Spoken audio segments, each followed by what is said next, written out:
The Dakota Access Pipeline is a $3.7 billion project that would cross 4 states. It would change the landscape of the U.S. crude oil supply. This pipeline is 1,172 miles long and would stretch from North Dakota into South Dakota, Iowa, and Illinois. The oil potential is massive. It is estimated about 7.4 billion barrels of undiscovered oil. Each day, it would shuttle about 470,000 barrels of crude oil. That's enough to make 374.3 million gallons of gasoline per day. Pros of the pipeline would be that it's not only an economic boon, it would just decrease the U.S. resistance on foreign oil tremendously, and the pipeline would also free up railways to transport crops and other items that would be useful for trading. Cons of this issue would say the construction for the pipeline will destroy burial sites, prayer sites, and culturally significant artifacts by the Standing Rock Sioux tribe, and opponents also cite environmental concerns, including contamination due to breaches and eventual greenhouse gas emissions. The pipeline is told to fuel climate change and cause untold damage to the environment, and significantly disturb sacred lands and the way of life for Native Americans. It may rupture and contaminate the water supply under the Missouri River as well. And this wouldn't even be uncommon because there has been reported more than 3,300 incidents of leaks and ruptures at oil and gas pipelines since 2010. In addition to the money we would make on the oil, it would add about 8,000 to 12,000 construction jobs and bring in an estimated of $156 million in sales and income taxes to state and local governments.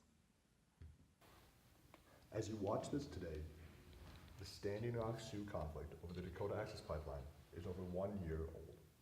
For 16 months, people in varying ways have fought to protect their cultures and water sources from contamination and destruction by the Dakota Access Pipeline. However, both the ways of protest as well as the scale and types of conflict have varied over time. Today, the conflict is much lower profile, as the Sacred Stone encampment to protest was cleared out this past winter by order of the Governor of North Dakota with local law enforcement. The fight, however, is not over. President Donald Trump approved the $3.7 billion pipeline in February, reversing the prior administration's decision to block it this December through the Army Corps of Engineers. Thus, Energy Transfer Partners, LP, which will operate the 1,100-mile Dakota Access Pipeline, has begun filling the line with crude and could reach full operating capacity shortly. Recently, the pipeline, however, has experienced leaks, again raising environmental concerns and delaying the timeline. Nonetheless, Dakota Access Pipeline's opponents say they will continue to oppose the land and oil production across North Dakota. Specifically, David Archambault II, the chairman of North Dakota's Standing Rock Sioux tribe, which lives adjacent to the line, has said, "Just because oil flow is pending does not mean that it cannot be stopped by court order. We have a strong, ongoing case in front of the courts." Thus, while the scope of today's conflict tends to be less people protesting in camps and more people protesting in courts, undoubtedly it is an ongoing issue. Which brings us to the way of how individual students can get involved. There are 3 key ways students here at Brookfield East can get involved. None of them are direct, but each one could make a difference.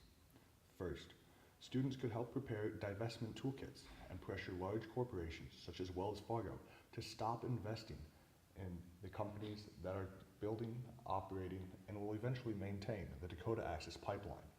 When the money is gone from these organizations, the infrastructure that supports the Dakota Access Pipeline will be critically hampered for expansion and eventual operation. Second, students could provide support to the Sacred Stone Legal Defense Fund and help finance ongoing legal efforts by the Standing Rock Sioux tribe. Finally, the Sacred Stone Camp GoFundMe is a way for students to provide direct donations to help provide for basic supplies, including tents, clothing, food, and medical equipment for those protesters who were originally at the Sacred Stone Camp and have relocated to other protest camps as the conflict has gone on. In each of these three ways, students can be sure that they are making a difference in the Dakota Access Pipeline conflict to help protect their rights to the clean environment and cultural and religiously significant landmarks for the Standing Rock Sioux tribe. Native Americans have a more spiritual aspect in their culture. For example, Turtle Island, which is the meeting of two rivers where a great whirlpool created perfectly round stones and are considered sacred to their culture. This is the representation of a turtle lifting itself in the middle of a confluency of two rivers, and this is why it is called Turtle Island. An archaeological assessment confirmed that no burials were presented, and it did not include analysis of a landscape from the perspective, cosmology, and oral traditions. This idea that structures and bodies interrogated in the ground in order for it to be considered a holy site is a European perspective on religious places. In the first treaty in 1851, there was 12,500,000 acres to indigenous people, and now it's reduced to 640,000 acres by 1910, and the U.S. government successfully broke 4 treaties between the indigenous and the government. The Garrison Dam, flooding about 153,000 acres of indigenous property, and the Odie flooding 200,000 acres of Standing Rock Reservation. This dam was the single most destructive act ever perpetrated on any tribe in the United States. The Dakota Access Pipeline conflict is currently in the status of stable peace on the conflict curve. Last November, the status was crisis, with violent confrontations between protesters and the police. Most attempts to resolve this conflict have involved use of force by the police and have helped to elevate the conflict. This conflict is not over, however. Camps are still active along the pipeline in Iowa, even if the larger protests have been disbanded. Tribe leaders are urging the camps that still exist to disband and are focusing on resolution through the courts, which pushes the conflict towards a more peaceful direction.